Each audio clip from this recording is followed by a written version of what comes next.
Hey there, Hit Like a Girl pod listeners. We've got some exciting news that's too good to keep to ourselves. You all know Grace Minton, whose stories have captivated us over the past couple years. Well, Grace has been doing such an amazing job with her show, High Tea with Grace, that it's time for her to shine even brighter. Yes, you heard that right. High Tea with Grace has graduated to its own show with its own brand new RSS feed. While we've loved sharing Grace's episodes as special bonuses on the Hit Like a Girl pod, it's now time to give Grace the spotlight she deserves. So what does that mean for you? To continue enjoying the compelling stories and insights from Grace, head over to your favorite podcast platform and hit that subscribe button for High Tea with Grace. Trust us, you don't want to miss out on what she has in store. Her latest series is dedicated to understanding the VC funding world, aka Fund Like a Girl. Thank you for supporting us, and let's show some love for Grace on her exciting new journey. Remember, search for High Tea with Grace and subscribe today.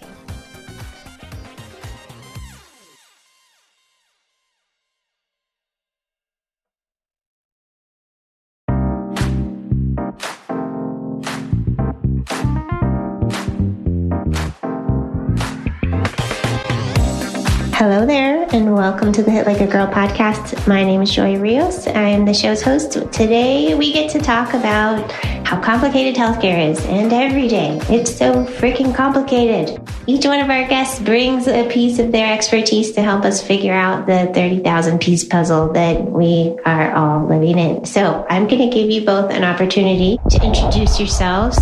And we will start with you, Lindsey. Hi, I'm Lindsey Williams, CEO and co-founder of MyUTI. And I am Megan Henken, and I am the Chief Marketing Officer and co-founder of MyUTI. All right, can you both, I'll actually ask you, Lindsey, if you can, or Megan, tell me about what MyUTI is. How does that fit into the puzzle? Oh my goodness. How does it fit into the puzzle? We hope it's solving part of the puzzle.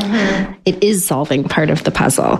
MyUTI is a platform that allows people to access advanced testing for frequent and chronic urinary tract infections from the comfort of their home. How important is that? Why do we care? We should care very much. Urinary tract infections are one of the most, it's in fact the second most common infection in the body in the US. And we are experiencing a frighteningly rapid rise of antibiotic-resistant infections across the country. So making sure that you're actually confirming what is causing your infection and treating the cause appropriately is going to become even more important.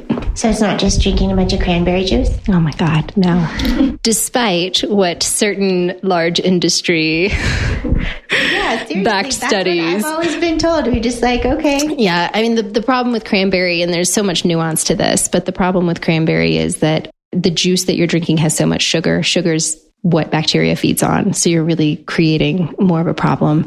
The type of cranberry that you need is really specific for supplements. You have to have the right amount of the right ingredient inside the cranberry to actually help. Okay. What about yogurt? Is that going to be? No. And please stop sticking things in your vaginas. Will not help. No, yogurt. I mean, all these things, great. But if you have an infection, you need an antibiotic. Okay, what do you wish people knew that they don't know? What do we wish people knew about UTIs? I mean, it is such a fun topic to talk about. I think that just because it's common doesn't mean that it's normal. I think a lot of people also feel shame and a stigma around urinary tract infections because sex is the number one trigger. So the assumption is that you've got a hygiene issue or that you're dirty or that you don't wipe appropriately, right? So a lot of the conversation when you do get an infection can come across, especially if you have repeat infections, is very blaming and shaming from healthcare professionals. And they may be well-intentioned, but the challenge is if it was just as easy as drinking cranberry juice, I think a lot of women would have figured it out by now. And so we need to just start thinking as a healthcare system as a whole, right? We've been using the same technology for the last 60 plus years. And if you are continually given these broad spectrum antibiotics and that's all you're seeking and you're getting infections over and over again, it's time to start digging a little bit deeper than just expecting to wipe differently and drink some cranberry and be okay. Right. So if it's the second largest type of infection, it's triggered by sex. Is there anything else that triggers it? Basically, having a vulva and vagina is You're like set up. But yeah, those are two of the common, a lot of hormonal changes. So as you age, there are changes to your anatomy, and then that can cause either urinary retention. You can have changes in your pH, and the changes in your pH adjusts the bacteria that is naturally found in your pelvic region, whether that's your vaginal microbiome or your bladder microbiome. And so with that shift in pH, that can lead to overgrowth in the bacteria that can cause a urinary tract infection. Okay. So I'm just like, okay, so how do I become an expert in this? What do I need to know? Do I need to be like measuring my pH? No. All right. What are the solutions? If I have a UTI, who should I call? What should be my first thing? What do you wish that I would do? What we wish most people would do is, one, not overcomplicate your vagina. It's a self-cleaning oven. It takes care of itself. You can put the washes, the douches away, right? Yeah. The second thing is, if you have a UTI, the most important thing I would impart on someone is make sure you get tested. And it doesn't necessarily have to be our test, but ask for a confirmatory diagnostic before accepting an antibiotic. Okay. And is that the kind of thing that I have to go see a doctor for? I can't get it at a pharmacy, right? Correct. Okay. Is that the world that you wish we lived in? Do we wish we lived in a world where I could go to the pharmacy and pick up a UTI test? That's part of our business strategy, is that you would be able to go to CVS, Walgreens, Walmart, and on the shelf you would find a MyUTI test kit that you could then take home, collect your sample in the privacy, convenience of your own bathroom, and then ship it to our lab, and then we can give you results. And then you can determine where and how you want to get an antibiotic for your infection. Today, the classic pathway is either, if you're using telehealth, you call, rattle off some symptoms, and then they prescribe. Data shows that 50% of the time, antibiotics that are prescribed for urinary tract infections are inappropriate and incorrect. So you put yourself exposed to antibiotics that you don't need or that may not work, and you'll get a repeat infection. Or you end up going to urgent care, you go to your GP, your OBGYN, pee in a cup, they send it off to a lab, and then you find out in a couple days if you have a UTI or not. So that is more of the confirmatory test, and that's the classic model that's been happening. That's really what we want to shift. We want people to be able to get a MyUTI kit at their doorstep, delivered to their doorstep. You pee in a cup, go to our lab, and then you get your results in 24 hours. And we are providing more robust results. So in the classic model, it's really only looking for one bacteria. We look for the top 12. I mean, I also think that considering the shame and blame part, it probably keeps people from going to see anybody at all.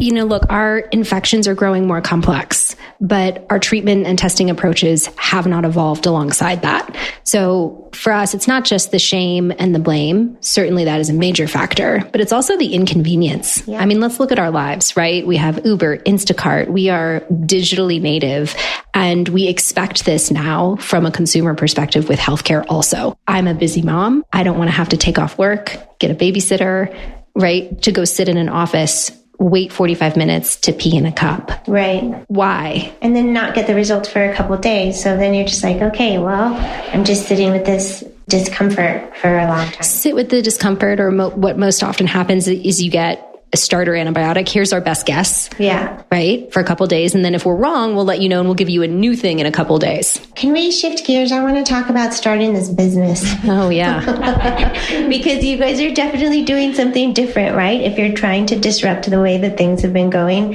How long has MyUTI been around? Like, as female founders, what is your personal history already? Yeah. So Megan and I were connected in 2019 and very quickly found a mutual soapbox in the area and topic of women's health, and also bonded over our personal experiences with frequent UTIs and also the care of our grandmothers who struggled with frequent UTIs, recognizing all of the gaps and the frustrations, the pain points that existed in the system. And so we came together and said, you know what? No one else is doing anything about this. So why not us? We have all of the professional expertise available to us. We have backgrounds in clinical diagnostics, urology, women's health, it's infectious disease. It's a very specific little area of where we overlap. And then COVID hit. So as we were all sitting at home, swabbing our noses, sending off our swabs to a lab to determine whether we had COVID or not, it dawned on us, why are we still driving to the doctor's office to pee in a cup? If I can swab my nose at home, I can pee in a cup. Yeah. So MyUTI was formed early 2020. And that's when we really started the process from a business perspective of engaging, doing market research, doing a ton of interviews with women specifically who, this was a struggle for them to be able to understand and formulate our technology and our offering. Well, then can you tell me what the process has been like? Because that's not an easy thing that you're trying to do. I mean, have you had much experience like joining accelerator programs or pitching or going down through? We're here, just for the audience to know, we're here for Denver Startup Week, right? It's a whole conversation around startups in the area. Like, what all have you guys gleaned from the community and been able to practice in the last 3 years that I'm sure that it's been a lot. It's been a lot. Thankfully, Lindsey and I were consultants before we kind of started on this entrepreneurial journey. So I think that served us well in that we can be very creative. We understand how to pivot. We understand how to time block and do things like that. And it has been certainly challenging in that you're building something, you have these big ideas, and then comes the realization that there's only two of you to do it. And then there's the money part. Mm-hmm. And so what worked to our advantage is that we've been in the space long enough. We understand the technologies that are available, some of the major players. We were able to very quickly identify, here's the panel that we wanted to build. Here's the type of lab partner that we would want. What's the IT structure that we would want? Now, we didn't have the capacity in some ways to build it ourselves because we are not coders, we are not engineers. So we were able to thankfully leverage a lot of relationships and goodwill early on to get a product into market at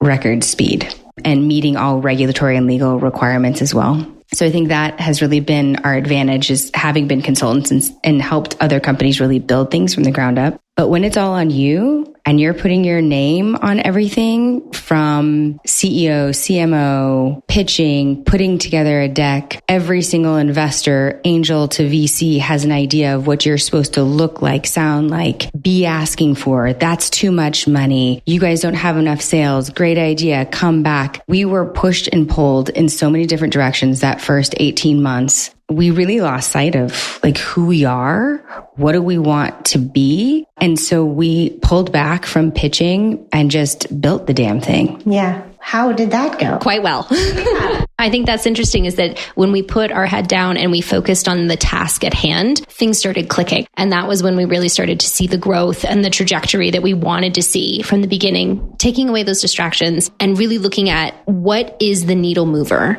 what is most important, and prioritizing based on that. There's always going to be those daily tasks that take your attention, things that have to get done, but really sitting down and saying, what makes a difference today, this week, this month, this quarter, this year? And for us, that is when things really started to click. And now we're seeing that momentum come back to us in the form of, interested investors and fundraising and those things as well. One early thing that we did from an accelerator perspective, it's not really an accelerator necessarily, but it was a program for female founders, more of like an ideation stage called the Guild.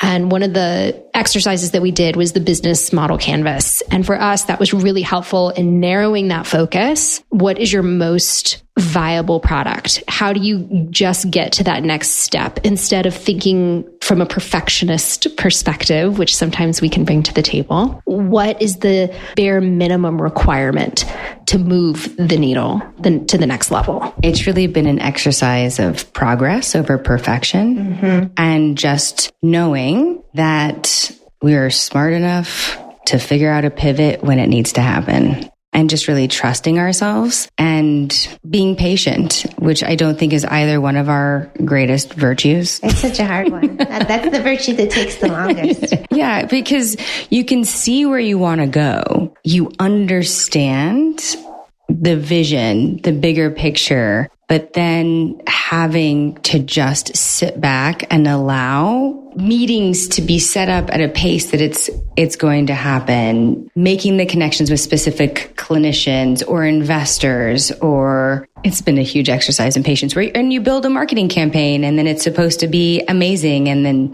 things don't really go as planned. Yeah. So I have questions as far as like what investors have asked of you. Have they asked specifically like these two questions? One, are you thinking big enough? Like, is that a question that you have gotten? No. Okay. And I have something.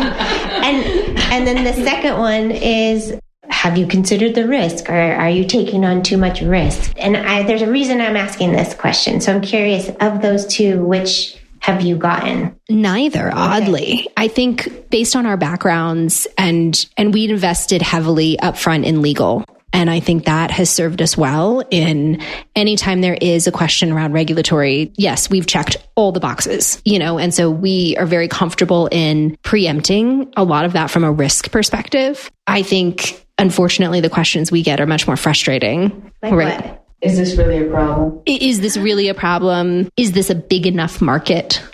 Mind you, 80% of women, up to 80% of women will get at least one UTI in their lifetime. A room of women and we're all just going to raise our hand. Yes, every single person in here would benefit from this product. Yeah. And I think, playing back on that earlier question of like, when we started moving in spaces that served us, we moved faster. Mm-hmm. And now we've become much more aware of spaces that aren't serving us and that aren't built for us.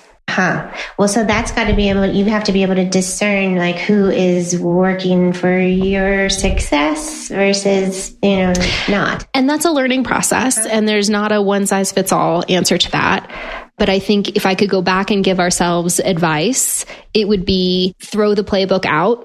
Just throw the playbook out. All the things that we thought we were doing. We had our checklist, our investor list. We did all our homework. We had all that. We did all the things we were supposed to do. And ultimately, it didn't matter. Well, then what did? What was the thing that mattered, that made a difference? Building the thing. Doing the thing. Just doing the thing. Yeah. Doing the thing mattered because that was where we had traction. That was where we gained momentum. It was where we gained confidence in ourselves to be able to say to an investor, like, love that. That's not our company. Yeah. Right? Yeah. Because people will come to you and say, oh, you know what you should do? No. Sorry, that's not in alignment with our vision. That is a hard one because everybody has an opinion and they're all going to come in and say, you know what, you should do this, you should do that. I get that a lot too. And listen, in the beginning, it was easy to be like, oh, well, we've considered this, or sure, we could talk about that, or, and then you start to get that distraction and losing sight of where you are and where you want to go. We talked before we hit record about like the idea of abundance versus scarcity. I definitely want to circle back on that. But I lately have been on this, I just can't get off of it, about how valuable our attention is and what we give attention to. Yeah. And it's almost like this laser clicking way of getting to what matters. Because if you're hearing negative talk or someone's trying to get you off what your vision is, and you can recognize it like, oh, that's not in alignment, it's almost like you don't even have to give it your attention.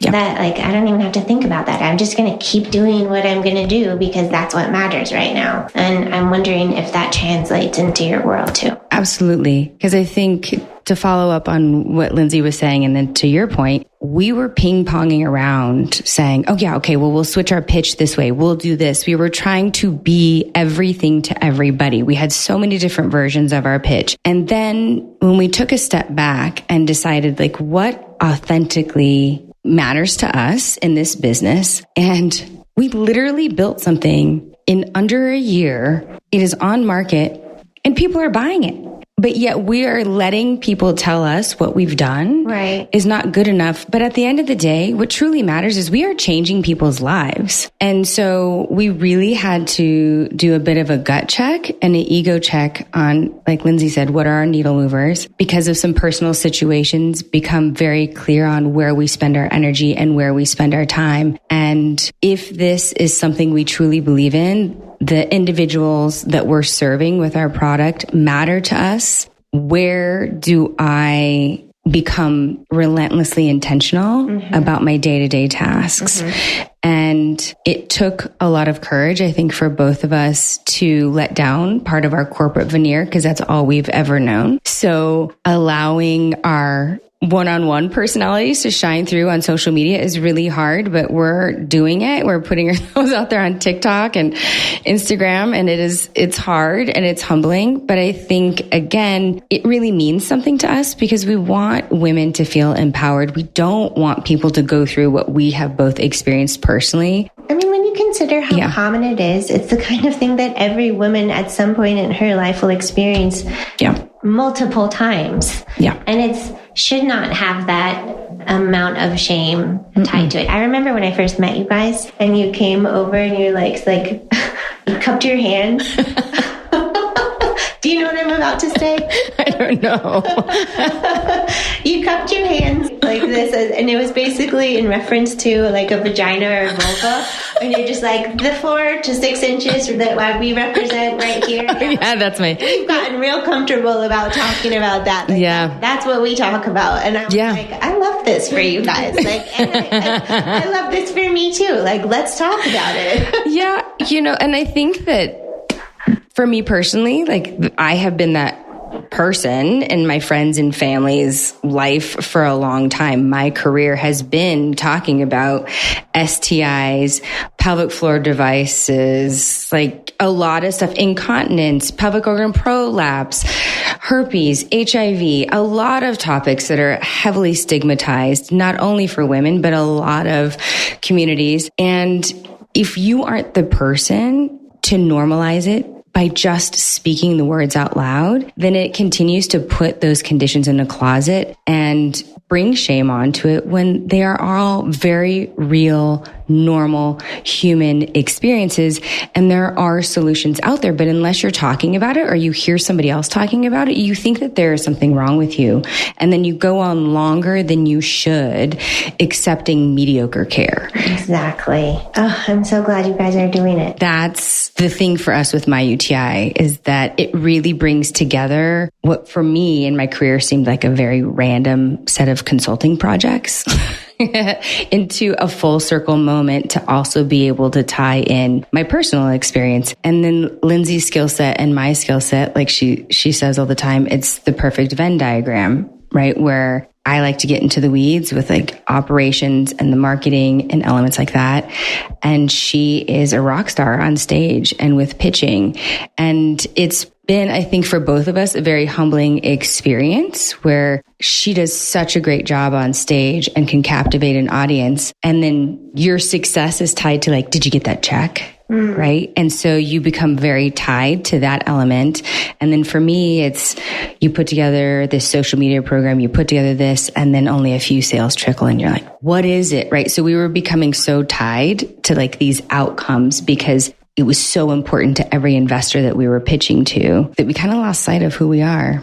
Well, so I think this is a question I've been asking myself too, which is just like, how do you define success? It's not how an investor defines success, but how are you defining success right now? Allowing ourselves to release vanity metrics was a huge part of this process. And some of that, as Megan alluded to, was just forced by there's only so many hours in a day. There's only so much mind share to go around. We just really have to be that relentless focus and, intention that we're bringing every single day. And also just, I think at a certain point, coming to the end of ourselves in this process, right? There's, I think, probably very few journeys like entrepreneurship that will make you question everything you thought. But specifically being able to say, my personal worth is not tied to whether or not this business is successful, because there are things so much more important in life. And ultimately, the people that we're helping, the emails that we get of people who say, thank you, this is life-changing, this made a difference for me, that's what matters. So if we keep that as our North Star, we're going to build the business one way or the other. And if investors want to come, they can come. Hope they come quick before we decide we don't need them anymore. That did change the momentum. And there is some kind of psychology around that, of that like FOMO that investors have. Oh, for sure. When all of a sudden you're like, I don't know that you're the right fit for me. Exactly. Right? Right. And so it is a little bit of that attitude shift. We're just going to do the damn thing. And if like you want to come along, great. But like we're doing it. Good. Another part of being on this journey has just been being surrounded by so many capable, insanely smart women who are like, I cannot understand why they don't have the confidence to do the damn thing. Because the system's not built for them to succeed. This is the thing. This is the scene from Barbie. It is the America Ferrera scene but it is the entrepreneur version of like pitch, but don't pitch too much. Build the product, but don't do this. And look pretty, but don't be too pretty. But be credible, but don't be too smart because you can't be smarter than the investor. And you cannot win because it is designed for you to lose. Yeah. I mean, look at the numbers. They have not changed. Less than 2% of women get VC funding. Okay, great. Take a step back. What percentage of women get angel funding? Right. Because you don't get VC funding out the gate. You have to go build your product. You have to go proof of concept. How many women have access to friends and family capital in the 6 and 7 figure range? Even if you do, like, how comfortable are you just asking friends and family, like, write me a check for 10 or 20 or $100,000? It is so exclusive. It is so exclusive. And people want to point, and then there's the whole predatory, ecosystem of, oh, we're looking for female founders to put on stage. How many of the female founders who get on stage get checks? Right. Are you just checking boxes? Right. That is exactly part of what we're talking about in our journey and deciding where we choose to show up in a space and be intentional about the energy that we serve. Because before, and to your point about scarcity and abundance, before we were like, oh, we got invited to pitch. We would just show up. We'd do all this work. We'd be super excited. And then you kind of realize after a few of those, you were kind of the token invite. But yet all the energy and the distraction that it took away from what we really needed to do with the business, it just wasn't helpful. And so that's where we've really started to shift and say, what is meant to come for us is going to be there and is going to show up. And we are going to take this abundance, the opportunities that present themselves, and run with them. And part of that is also having the courage to say no, having the courage to say, thanks for the invite, but we have these other priorities. I can tell you there was a conference last week and it killed us to not be there. We wanted to be there, but we had other personal reasons and we had to choose ourselves. Yeah. And that's hard because people expect you to show up. If you're not there, why not? And you have to answer all these questions. But at the end of the day, I think we truly do believe now, unless we are in a good space, we will not be in the right headspace to receive when the right opportunities are coming our way. It's basically a fuck you, we're going to build this. It's what it is. Like, we're a train on a track and we are moving and we are gaining speed. And you can either get on the train while you can, or you can watch us go. Okay, but based on the ecosystem, does that only work until so far, right? These are the kinds of conversations too of we've been told, and I think it's been so espoused that there's one way to do this. Yeah. You get this kind of funding and then you get that kind of funding and then you build and you build and you get more funding and then you exit. And that is not the way that it actually works in the majority of the time. But we don't talk about the alternate paths enough. Right? There's not enough out there on bootstrapping. There's not enough out there on how quickly you can get to profitability, how quickly you can get to break even, all other ways of partnerships. I don't want to say quid pro quo, but ways to network and leverage, right? What you have. It's just this, here's the way you're supposed to do it. Check all the boxes. And that's not working. I've been philosophizing lately too, just around this universe conversation that just like, I have to ruthlessly believe that it is working for my best outcome. Yeah. And that means every no was meant for me and every not right now was meant for me. Every yes as well, right? Mm-hmm. And just sort of like, embracing that are like, it's okay. If it doesn't follow the freaking path, it's my path. Our success has already happened. Yeah. We just haven't come upon it yet. There you go. It's already done. It's been decided. It has happened. We just haven't come upon it yet in the timeline. No, I mean, and then the other thing is on success. You asked, how are we redefining it for ourselves? What matters? Personally, professionally, I think all of those things have shifted. But the metrics, I think, in finding those North Stars are really important. And also that success could be very different. It doesn't have to be $1 billion company. That's right. It's great if it is. statistically it's unlikely. But even worst case scenario, if you fail, everything that you have learned, everything that you have experienced, we've already succeeded. You've already won. We've already succeeded. We've helped hundreds of people at this point. That's a success. Yeah. Well, I'm proud of you guys. Thank you. Well, thank you for having us. I think I too have been doing a lot of like, universe, what is in store for me, right? What at a certain point where it's my birthday this week too. So as you kind of stare down middle age, right? What is the next decade of my life going to be? How am I going to bring meaning to the relationships that truly matter to me? And at the end of the day, if I showed up and you knew how important you were to me, I think we win, right? Right. Ladies, if somebody would like to get involved with MyUTI, follow you guys on TikTok, connect with you on LinkedIn, where should they go? Yes, we can be found on all platforms.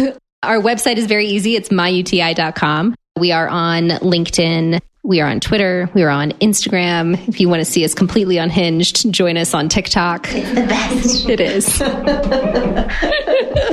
It's where we get to have all the fun.